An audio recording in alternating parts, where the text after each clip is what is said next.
I kind of wanted to start from the angle of like updates on the market, because I don't broadcast about this stuff regularly. I kind of pepper it in through my regular casts. I let guys know that I think cryptocurrency is important. It is part of the future, and they should learn and get involved with it. There's Miguel. What's up, brother? Hey, what's going on, Rich? Hey, man. There we go. So we got everybody in the house. So just to kind of get the ball rolling here, like, where are we at with things? Because I don't know, a few weeks ago, Elon, I'm on the spectrum, Musk, tweets some retarded shit about Bitcoin using too much energy, and he's dropping it. And I can't believe this guy can move the market like this much and have this much influence, and that many people, think that what he says and does should be taken as gospel, like he's a god. But there you have it. It seemed to be the tipping point, like the catalyst. Like, what are your guys' thoughts on all that? Scaring the noobs. The old money in crypto is accumulating, right? And the people on Wall Street are accumulating. I've had conversations with people who work at the head offices of JP Morgan in New York, as well as Morgan Stanley, through my consultations over the last 1 month. They're getting in, right? They're like frothing at the mouth with these low prices on crypto, right? And Bloomberg, I did a report I showed a report that they did, and I did a deep dive on it on Tuesday on my show. If you go over to Cultivate Crypto and just look at Bitcoin 20,000 or 100,000 in 2021, which is most likely, Bloomberg is going towards 100,000 for Bitcoin specifically, and more, not more than 100,000, but higher prices for Ethereum as well. And the week before that, I did a report breakdown from Goldman Sachs talking about they're bullish on Bitcoin, they're bullish on Ethereum mainly. They don't like Bitcoin as much because it does threaten them quite a bit. But yeah, I would say we're still long-term bullish. Like, it's basically inevitable for crypto. So, we with the mindset, what we tell people is, when you come into crypto and you don't know anything, or you feel like it's a lot of information at the beginning, the best way to look at it first is as a long-term savings account. So buy it, intend to hold it for 5 years, right? Not touch it, just money you don't need for that period of time. Money you need this year, the next 6 months, next 1 year, keep in cash or something that you can use right on a daily basis. Don't, put in everything that you own. And yeah, if you look at it that way, then when you have these dips, it's not really emotional for you. And then from there, then you can progress and learn along the way. But yeah, where we're at right now in the market, it's basically accumulation time. And so Bitcoin holding above 30K is very bullish, and Ethereum holding above 2,000 is bullish. So those two levels holding, everything's positive in that regard. You want to add to that too, Miguel? Yeah, sure. Just to go back onto the Elon Musk point, right? Yeah. I mean, one of the reasons why he flipped so negatively on Bitcoin was because there's something, President Biden has something called the Green New Deal, which essentially is basically is that all based on the AOC thing? Yeah, so it's this giant subsidy thing for Tesla, solar wind. It's pretty good, and anytime we can invest in renewables, that's pretty good. But a big part of his money was he had a kind of turncoat real quick, because the way Tesla makes a lot of their money is actually selling carbon tax credits over to other auto manufacturers, because they're fully green and they sell cars. Every car they sell, they essentially build up like a piggy bank of their version of green credits or Bitcoins, and then they sell those Bitcoins off to the other manufacturers that obviously are not green at all. And that's where they make a lot of their money. So they were threatened to lose that. So that's why they kind of turned coat and went real green, because if they get those subsidies that they need, they can then start paying for essentially charging centers all over the United States, as well as like the reason I know for sure Bitcoin and all this stuff, there's people crying in the streets like Bitcoin's dead and everything. It's all doom and gloom, right? But you have one of his buddies, Elon Musk's buddies, which is Peter Thiel, building the largest solar farm in the United States in Texas right now for just Bitcoin mining alone.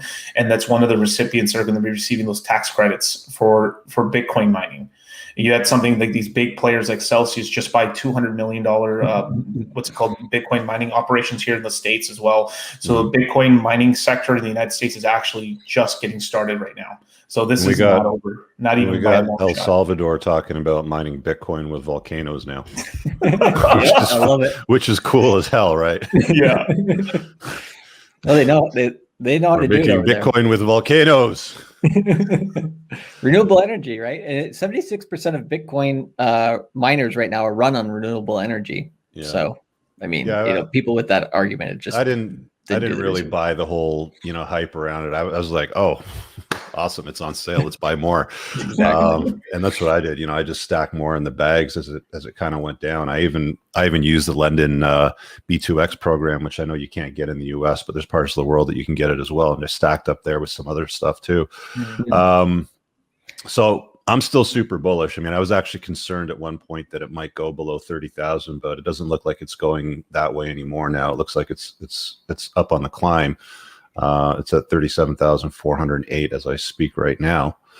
So that's good. What else has changed since the last quarter, since we talked last?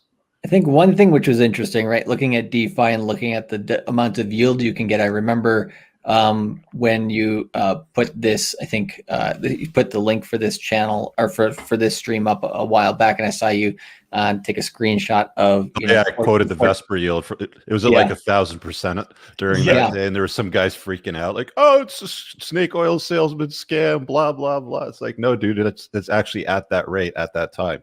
Yeah, I think the amount of coins that I had, getting compounded doubled per day during that time. It went up to as high as like 14 or 1,500% yield. If you were to average that across the year, that's what it would end up at. But you just got it for that day or those couple of days, and it's been fluctuating, obviously. But when you get that compounding effect happening with your crypto, we did not have that this last bull market, right? No. I think that's something that amazed you. And I mentioned that I had it's at 48.15% right now. Right.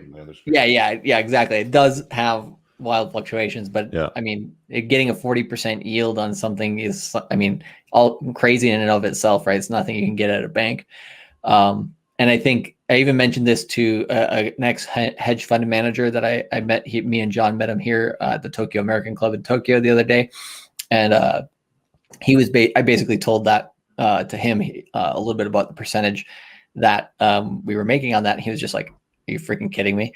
Like, I need to learn about this, So, the old guard is, they're starting to pay attention, I think. And I think that's important too. Yeah. So what else have we seen change since that last quarter that you guys launched your course? And, by the way, guys, if you want to get in on the course, they are opening it up today. I have sent an email to my list with a link already.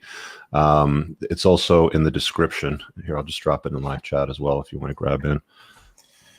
But what else has changed since the last time you guys launched the course with the market? Like, what have you learned since then? Like, or what's been proven, or what's solidified, or become stronger? Basically, the whole narrative. There's this whole narrative push right now that people are getting not that they're going negative on Bitcoin, but there is the very high likelihood that the Ethereum is going to get very close to the market cap of Bitcoin, even pass it a little. Yeah, you guys have been talking about the flippening. Can you kind of expand on that? Yeah, sure. It's this whole narrative of basically at some point Ethereum's market cap, not price per token, market cap is going to pass Bitcoin's market cap and go number one. And this is a Bitcoiner's nightmare, but it's one of the best times actually to probably flip Ethereum back into Bitcoin. So it's actually a huge thing. So right now we're a little Ethereum heavy. And right now, currently you can get one Ethereum buys you about 7% of a Bitcoin during this peak time when this flipping can happen, either if it gets 80% or actually passes it. It's an opportunity where you can get a ton of Bitcoin really cheap. And if you so choose after the Ethereum crashes, you can then sell back and get a significantly large amount of Ethereum back, or just keep the Bitcoin. So it's a huge, huge opportunity. So when you're talking about the flippening, it says the market cap is just under 700,000 right now for Bitcoin, and Ethereum is 293,000. Are you saying that the market cap of Ethereum could potentially become more than Bitcoin during this bull run? Yes, yeah, it can get it can I would call a success the flipping of like Ethereum getting to like 80% of Bitcoin's market cap, which is really high. That's like pretty all-time high for the cycle. But during a flipping thing, what's going to happen is anytime let's just say Ethereum were to pass Bitcoin for a bit, what would happen is you would have people from the Bitcoin side get very scared and not these paper mache hands sell their Bitcoin into Ethereum, which would pump Ethereum up Even more. And then obviously we from there would say that's not sustainable because it just shot up too fast, too quickly. It would be probably one of the best times to actually sell Ethereum into Bitcoin, and you'd be able to get a significantly large amount of Bitcoin. And you guys cover all these strategies and tactics in the course that you put out. I mean, I've been through the course material twice now. They're all live webinars, and they run for 2 weeks. They're about as in depth as you could possibly want. In fact, more than you probably want. But it's still there, right? Yeah, exactly. I think people are still like quarter after quarter looking back at the old recordings, even if they've come into multiple courses, right? And use that as a way to, sometimes the course information is they're ready for a good chunk of it, but not all of it. And then when they are ready for it later down the road, they still have access to those videos quarter after quarter, so they can go back and watch them over time as well.